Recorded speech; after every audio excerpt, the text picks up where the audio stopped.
And so we jump from what was probably the best episode of The Mandalorian to what is probably the worst. The tragedy represents the culmination of the fan service that's been driving the second season of The Mandalorian to this point. The shortest episode of the season to date is also the slightest in terms of narrative. Our hero takes baby Grogu to the Jedi Temple that Ahsoka mentioned in The Jedi. When Moff Gideon attacks, the protagonist finds himself protecting Grogu as Grogu tries to send a signal out into the cosmos in the hopes of reaching another Jedi.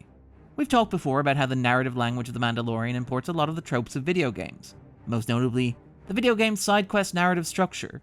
You could also argue that the character's armor upgrade and eventual jetpack bonus in the first season is analogous to characters leveling up inventory and health stats within a video game. In that context, the tragedy is that familiar, protect an NPC during a siege level that every gamer hates. Of course, the plot isn't the point here.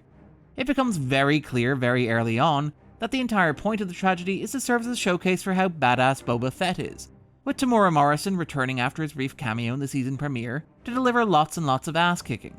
Did somebody order some fan service?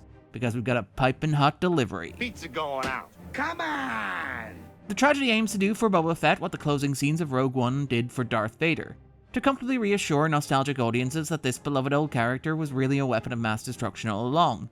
Look at how cool it is to see that character you like kicking ass and, well, not taking names because he's killing a bunch of anonymous stormtroopers, but you get the point. This is interesting, because it gets at one of the big unspoken truths of these nostalgic properties: the memory cheats. For all that fans claim to value canon and continuity in history, they place a higher premium on their childhood memories of the thing rather than the thing itself. Boba Fett and Darth Vader looked cool, therefore they must be cool.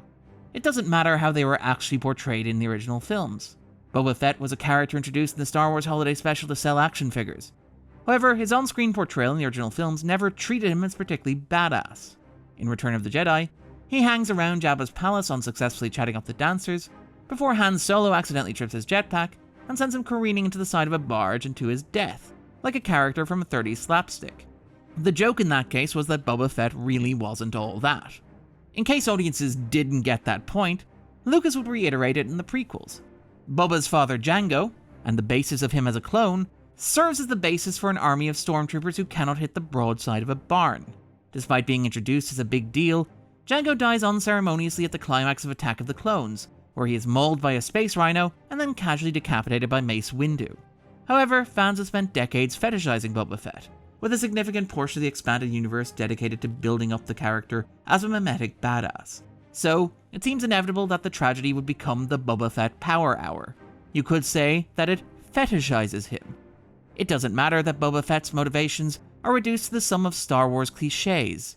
Dad stuff. The armor was my father's. Now it's mine. The tragedy treats Boba Fett like the Rise of Skywalker treated Lando Calrissian, as an object of nostalgia more worthy of celebration than any new character. I joked in The Marshal that the defining image of The Mandalorian was that of a stranger wearing a familiar suit of armor that doesn't fit right. Maybe I was wrong. Maybe it's a 59-year-old man putting on an old costume that doesn't fit in the way that it used to, but which reminds us of a past that never existed outside of our imaginations.